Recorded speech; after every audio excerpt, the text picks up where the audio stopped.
Y creo que todo esto parte también de su performance como artistas. O sea, ellos lo llevaron ya más allá. Sabían que estos robots eran sus alter egos y que ellos tenían que expresar todo este misticismo, quiénes son, todo esto de que serán robots de otro lado, de otro De otro mundo. planeta. Ajá. Ajá. Y eso es algo súper chévere de valorar de un artista, que creo que hoy en día muy pocos artistas creo que manejan ese tipo de recursos, como Yo creo no que, saber quiénes son yo y creo que como depende que bastante del género, en realidad. Ujú.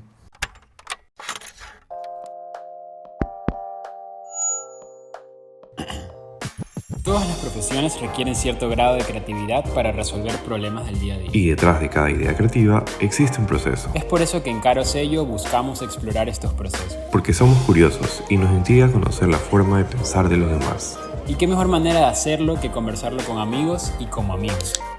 Porque este tipo de conversaciones no deben ser siempre serias. Hola a todos, ¿cómo están? Bienvenidos a un episodio más de Cara o Sello, su podcast de confianza. Su podcast de confianza. Suena bien eso, ¿ah? Su buena. podcast de confianza. Su podcast a la vuelta de la esquina. No, eso no. Mejor es de confianza.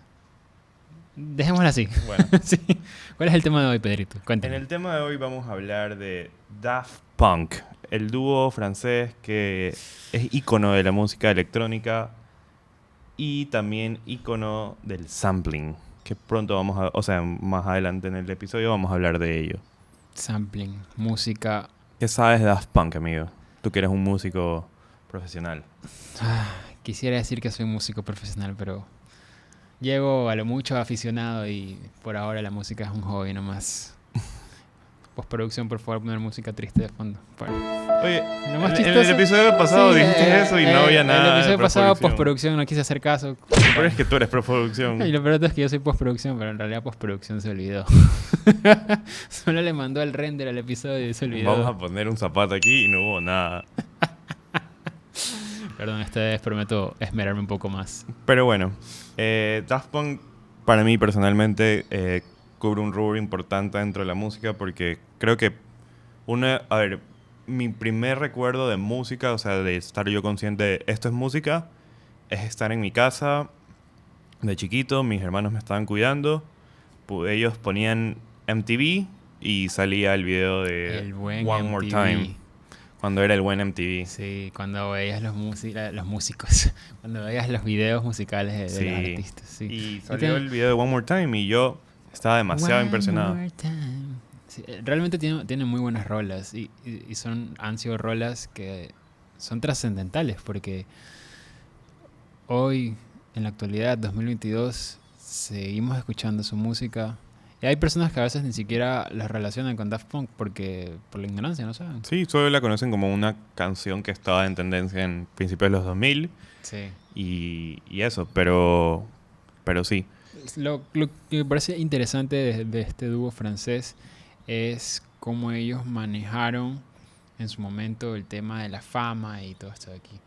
Siempre me gustó toda esta onda de que quisieran como mantenerse alejados Anonimato. de como de la fama y la farándula del mundo de los artistas y enfocarse netamente en lo que les gusta hacer, en lo que me imagino que todavía les debe Todavía gustar, les gusta la pero ya no música. lo hacen, que es la música.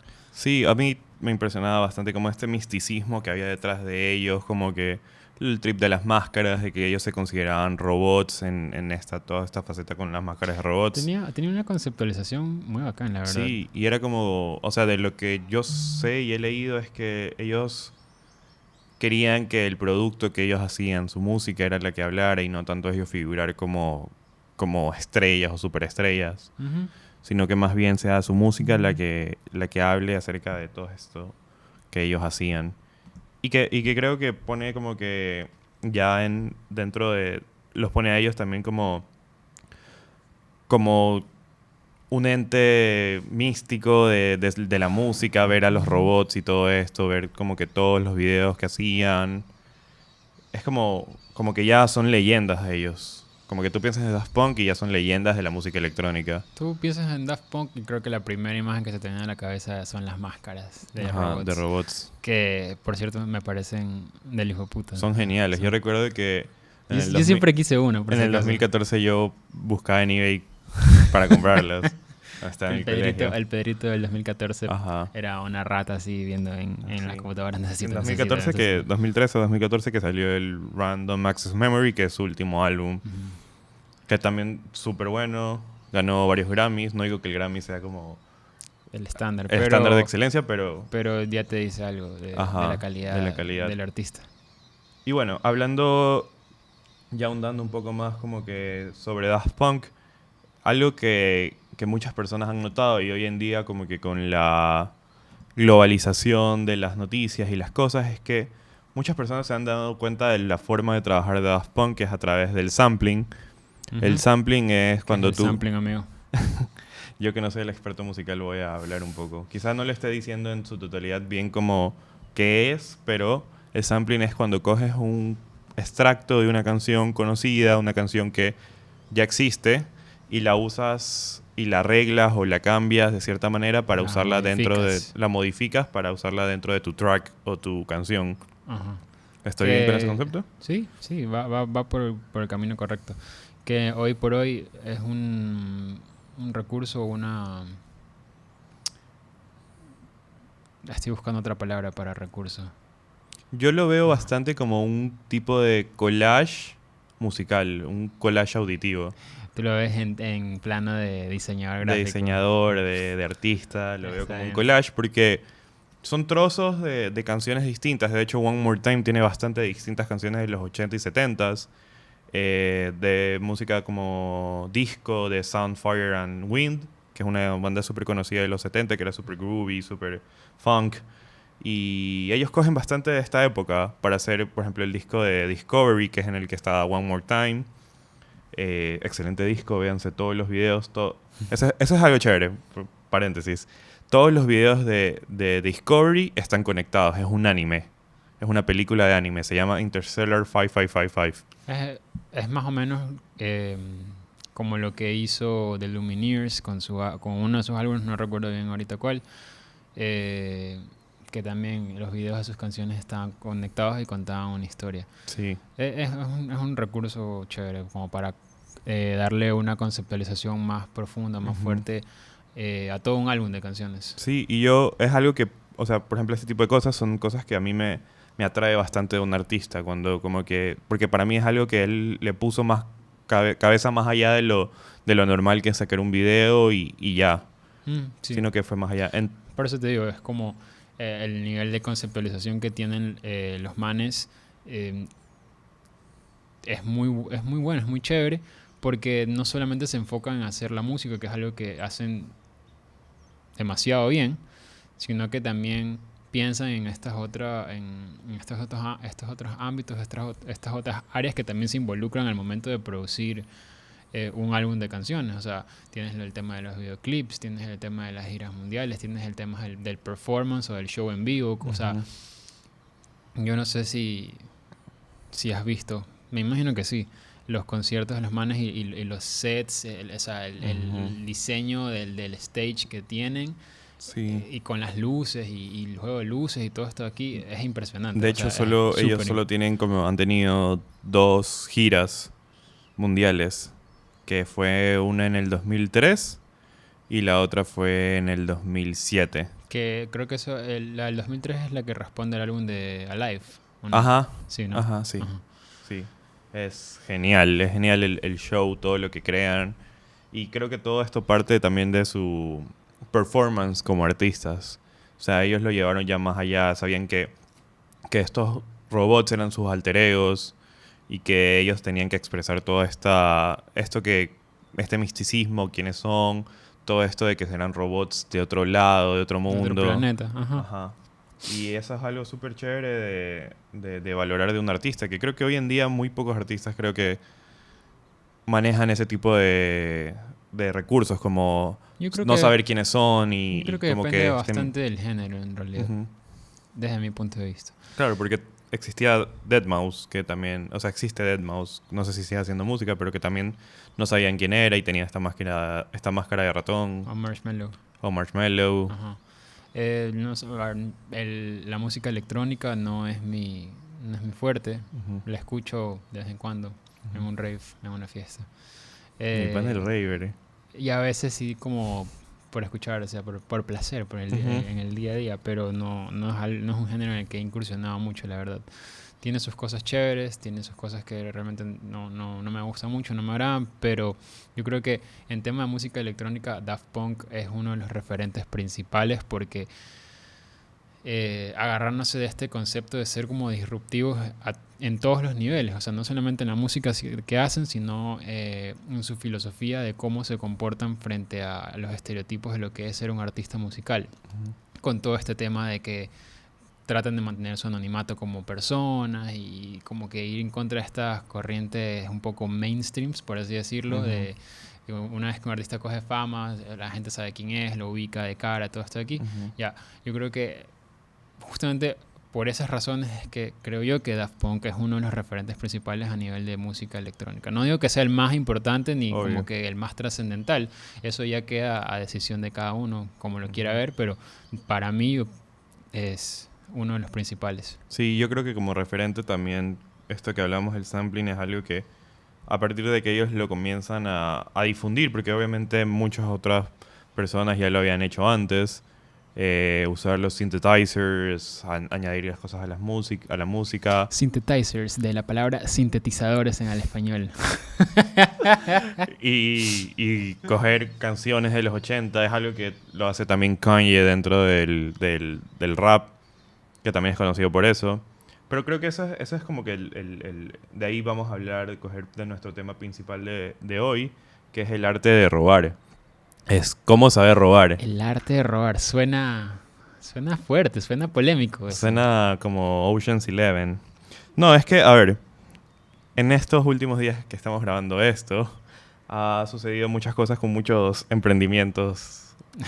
Nos vamos a poner polémicos. Ay, Pero nos gustaría como que también hablar un poco de como que concientizar a las personas de qué podría ser una referencia, qué podría ser robar literalmente, de dónde parte una idea y todo esto. Creo que es algo bastante importante y Daft Punk creo que nos sirve mucho como que para plantear la idea y poder desarrollarla a través de ellos. Como Daft Punk es el vehículo que vamos a usar para hablar de este tipo de cosas. No vamos a hablar de ninguna polémica, solo vamos a hablar en general de robar ideas, copiarlas, saber cómo hacerlo. ¿Hasta qué punto se puede considerar un robo o una idea? Y hasta qué punto se lo puede considerar como simplemente una referencia. Ajá. Y creo que partimos de la idea de que ninguna idea es innata. Estamos en el 22, perdón, vamos al 2023. Wow. Ya estás. Ya estoy allá. Ya estás allá. Ya estoy allá, no. Y ya han habido 1000 ideas, han habido 1000 conceptos y obviamente ninguna idea nace de cero. Toda idea parte de algún lado. Nuestro podcast nace de haber consumido otros podcasts. La verdad es que sí. Y Somos dos ávidos consumidores de podcast y personas a las que les gusta hablar mucho. sí, entonces... Dar su opinión, más que nada. Sí, y por ejemplo, recuerdo que un diseñador que yo seguía mucho, que falleció, Virgil Abloh, él hablaba de que él usaba una técnica que se llama el 3%, y que es como que ideas que ya existen, cosas que ya existen, como un par de Jordan, él le agregaba un 3% más porque ya el producto en sí ya era bueno. Él para hacer estas colaboraciones, él simplemente le agregaba un 3% o le quitaba un 3% a las cosas que él ya hacía. ¿Y quién era este ser humano que ya falleció? Virgil Abloh era el director creativo Un poco de contexto. Virgil Abloh era el director creativo de Louis Vuitton, de la parte de hombres, y director creativo de su marca propia que se llamaba Off-White. Entonces él colaboraba mucho con marcas, con IKEA, colaboró con Mercedes-Benz, colaboró obviamente con ¿cómo se llama? Con Louis Vuitton. Entonces él siempre decía que él simplemente agregaba un 3% a las cosas que ya existían, porque ninguna idea como que va a nacer de algún lado. Todo parte de algo, de algún concepto preestablecido. Por ejemplo, algo que hablábamos en el episodio pasado, que era lo de Guillermo del Toro. Él no crea estos monstruos, sino que estos monstruos, estos personajes, estas situaciones son referencias referencias de contenido, de cosas que ha consumido de otras plataformas o de diferentes fuentes, como lo pueden ser una película, como lo puede ser una obra de ficción o una serie de televisión. Claro. Y es verdad, o sea, cuando ya, o sea, entrando en materia en el tema que hablábamos de los sintetizadores que utilizaban Daft Punk y el sampleo, esto para poder crear sus propias canciones, ¿hasta qué punto se puede considerar que, no sé, pues llegar a ser hasta polémico el tema de que estos manes agarraron justamente este pedacito del track de una canción que ya existía para utilizarlo en una de sus canciones que estaban trabajando en ese momento, pero realmente no es que lo utilizaron como el producto crudo, así. explícitamente tal cual lo Ajá. escuchas en la versión original, sino que agarran eso de ahí y lo samplean, por Ajá. algo se le dice sampling, y lo modifican, lo ajustan para que encaje con la idea o la visión creativa que tienen para esa canción en particular. Ajá. Yo creo que ahí es donde se traza esta línea entre robo y referencia. Ajá. O sea, porque para mí un robo sería como que agarrar algo que ya existe y utilizarlo explícitamente tal cual como ya está. Claro. Coger como un bajo de una canción y ponerla así o tal cual. hacer el trabajo del vago, que es como que, ok, ya no lo voy a utilizar tal cual, pero como que le voy a modificar ahí, no sé, el pitch para que suene un poquito más grave, para que suene un Ajá. poquito más agudo. Pero tú lo escuchas y en el fondo sabes que esto es literalmente la obra de otra persona. Ajá. Entonces, yo creo que esa línea se traza en el momento en el que ellos utilizan esa referencia, ese pedazo de track de otra canción, Ujú. y lo ajustan o lo modifican para que suene a lo que ellos tienen en su cabeza. O sea, Claro. suena... Tú lo escuchas y dices, esto me suena parecido, pero igual, a pesar de que te suena parecido, tiene como su propia esencia, su propia alma, por así decirlo. Ajá, es algo netamente de Daft Punk. Ajá, y creo que todo también nace de saber como que qué escoger, qué te sirve para tal canción. O sea, por ejemplo, Daft Punk siempre tiene este sonido como medio groovy, medio funk. Entonces ellos saben que tienen que coger cosas de los 70. No es que van a coger una canción de rock de los 80 para eso, sino que cogen la guitarra, el rasgueo de una guitarra de tal lado, la modifican, le ponen un reverb, no sé, le bajan el pitch. Entonces le hacen diferentes tratamientos al sample, al pedazo de sample, para que le funcione dentro de este mundo que está, este arte que están haciendo. Y creo que esa es una manera de saber robar, de saber referenciar. Robar para mí es una palabra muy fuerte, según yo. O sea, para mí, yo... Es que la estamos utilizando para tener más views, para que suene más interesante. Ah, buena estrategia. Puro mindset. Todo está fríamente calculado. No, pero sí, o sea, saber referenciar. Exactamente. Saber referenciar, o sea, es lo que te digo, saber trazar esta línea entre lo que es robo o plagio, que es en el mundo del tema de los artistas, se lo conoce como plagio. No solo los artistas, en realidad a nivel todo. global, de todo, o sea, porque también puedes plagiar un documento de una tesis. Un Word ahí que quieran hacer, un trabajo, un examen. Tienen que saber cómo usarlo. No sean vagos, amigos. En el futuro eso les va a servir. Por Sí. algo se los mandan a hacer. No lo pongan en el traductor. No lo pongan en inglés y luego lo pongan en español y luego lo ponen en inglés de nuevo. Estrategias vergas. Estrategias vergas. No, pero sí. Entonces, yo creo que existe de hecho un libro que se llama Still Like an Artist. Ujú. Roba como un artista. Yo me traduje yo mismo. Te gané. Bien. Ya, bueno. Y en este libro hay 3 lecciones que yo creo que son como bastante importantes. Una de esas, la primera, es como que vas a fallar en encontrar tu propio estilo y en este fallo que vas a tener, como que en esta caída, vas a intentar como imitar a tus ídolos. Y ahí tienes que aprovechar, por ejemplo, esto creo que lo habla mucho desde el lado de la ilustración, que es algo que yo también practico. Y, por ejemplo, lo que yo hago normalmente es como, por ejemplo, tener mis referentes. Me gusta, por ejemplo, mucho de la caricatura de Cartoon Network de los 2000. Entonces cojo ese estilo ahí, pero me gusta cómo pintan el estudio Ghibli. Entonces cojo los colores de acá. Entonces, a través de hacer como este Frankenstein, yo también voy practicando y sacando también qué es lo que me gusta, cómo lo puedo hacer, y le voy integrando cosas mías, tu personalidad. Justamente eso era lo que te iba a decir. Es como una colada de varias cosas. Sí. Y tú lo metes, o sea, sí, tú lo metes como en la licuadora. Ajá. Y tú metes, es lo que tú dices, te agarras te gustan la paleta de colores que utilizas generalmente de Estudio Ghibli. ¡Pac! Lo lanzas. También viste que te gusta el estilo de ilustración que tiene ciertos cómics o ciertos mangas, y lo agarras ahí y lo metes ahí, y así vas agarrando de pucho en pucho cada cosa que tú vas viendo, todos los referentes visuales que tienes como que en ese momento a la mano, y los metes a la licuadora, y cuando lo bates, cuando lo pones a licuar, te sale... A veces te puede salir un Frankenstein ahí medio raro, pero si lo sabes trabajar de la mejor manera, o sea, de la manera correcta, como que te puede salir un producto chévere. Sí, y creo que en el error que cometes de quizás te salga un Frankenstein y tú dices, no, pero mejor le agrego esto, y ya son cosas tuyas, son pensamientos que ya nacen de ti y que tú vas como poco a poco imprimiendo dentro del arte. Y muchas veces, o sea, creo que en esencia eso es lo que hace el sampleo. O sea, el recurso del sampleo es agarrar como partecitas, referencias de diferentes cosas, poniéndolo a nivel musical, que escuché esta canción, me gustó como el rasgueo que tiene la guitarra. Escuché esta otra canción, me gusta como el beat que tiene la batería.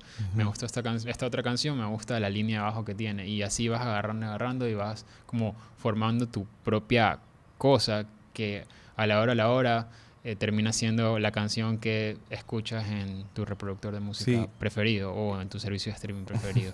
Spotify, Apple Podcast, amigos, estamos ahí. Piles. Y creo que hoy en día como que hay muchos músicos que como lo hacen ya desde casa, trabajan desde casa sus canciones, las suben a SoundCloud, y a veces no tienen los recursos para tener una guitarra orgánica ellos mismos como que y grabarla. Entonces, te sirve...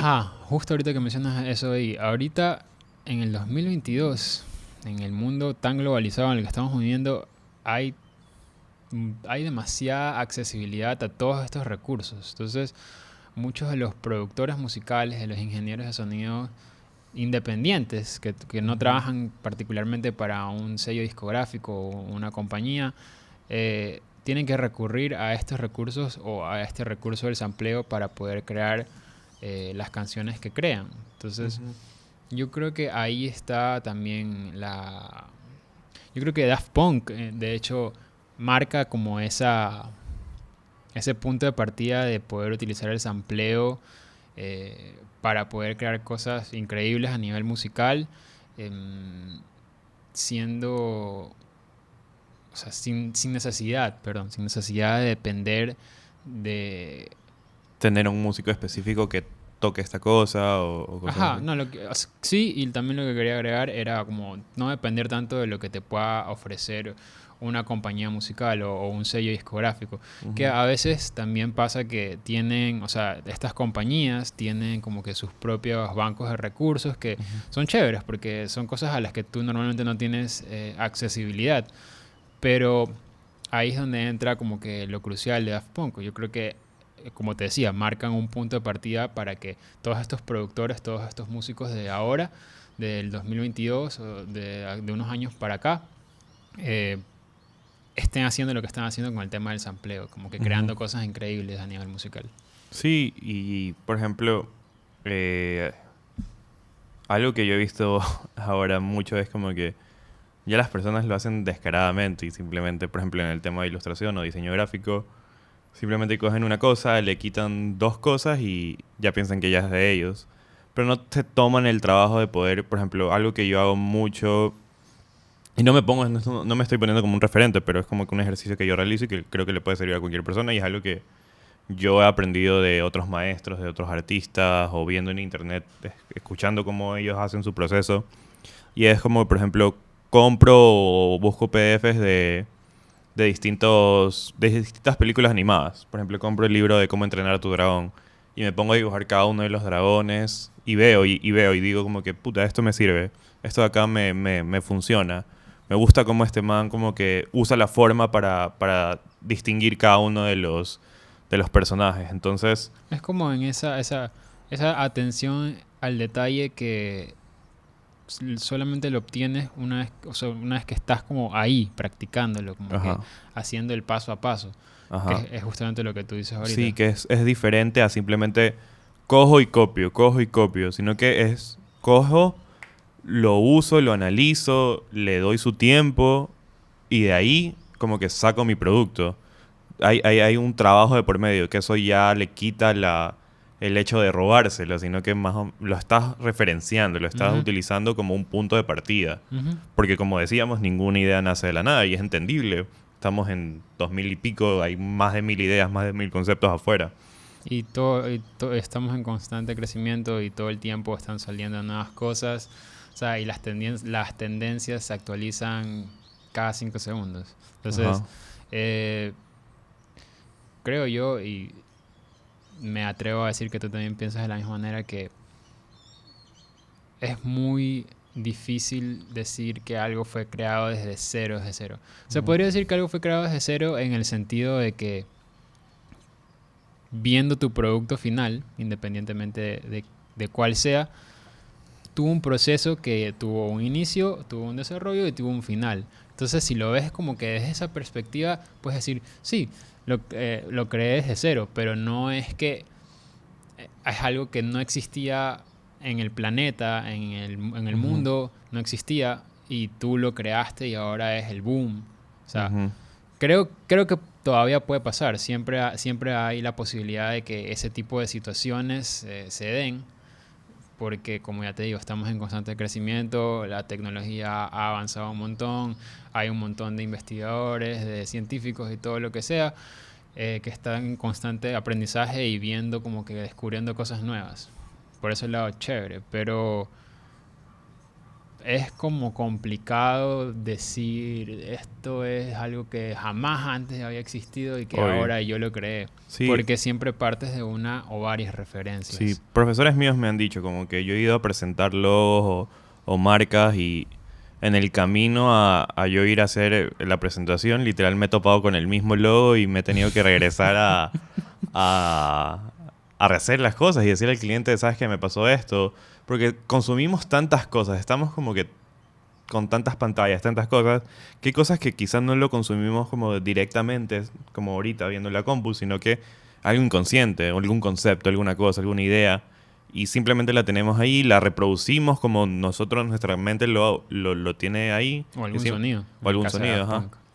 Y al final nos damos cuenta, chuta, esto lo cogí de aquí, se parece a esto. Y a veces lo haces hasta sin saber, Por eso, porque tú dices, ajá. chuta, se me ocurrió esta idea, que probablemente venga una referencia que en tu subconsciente existe porque lo captó, lo percibió en algún momento determinado de tu Ujú. vida, y trabajas tu proyecto, tu idea en base a esa referencia, y una vez que ya tienes el producto final, ha pasado el tiempo, y estás de la nada, te viene así, porque a mí me ha pasado, te viene como que Ujú. así como literal como que se te prende el foquito y dices, sí, yo creo que fue por esto que realmente Ujú. agarré como referencia y empecé a maquinar todo esto que hice. Entonces, sí pasa. O sea, Sí, como que queda en tu subconsciente ahí dando vueltas y Ujú. aparece cuando menos te lo esperes. sí. Bueno, para concluir, queremos que entiendan como esto es un tema bastante importante para muchos creadores, para nosotros mismos, como que el saber cómo hacer esto,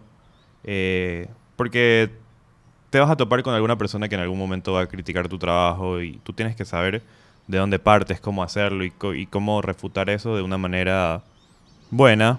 que es Coherente. Coherente, no... O sea, tener una base de argumentos, Ajá. no decir cualquier barra basada. Ajá. Que creo que a todos nos ha pasado en algún momento. Claro, pero si tú tienes este proceso creativo de saber referenciarte, de saber cómo llegaste a ese punto, no simplemente como coger producto A y hacer tu producto B. Entonces obviamente no hay un proceso creativo detrás, no tienes como refutar alguna idea u otra. Ujú. Entonces eso, me parece interesantísimo. Pueden investigar también ustedes sampling, cómo referenciar, cómprense el libro de How to Steal Like an Artist. Yo me lo voy a leer. Suena Sí, interesante, es bueno, la es verdad. corto, es bueno, es bastante bueno. En Mr. Books lo vi la otra vez. Ok. O Allá un vamos. PDF. Un PDF para la gente que Ajá. le gusta leer en internet. Bueno, amigos, nos vemos en el próximo episodio. Espero que lo hayan disfrutado. Suscríbanse a nuestro canal de YouTube, que estamos en YouTube. Y no se olviden que pueden seguirnos en nuestras redes, Instagram, TikTok y escucharnos a través de Spotify y de Apple Podcast. Nos vemos en un próximo episodio. Un gusto. Hasta luego. Chao.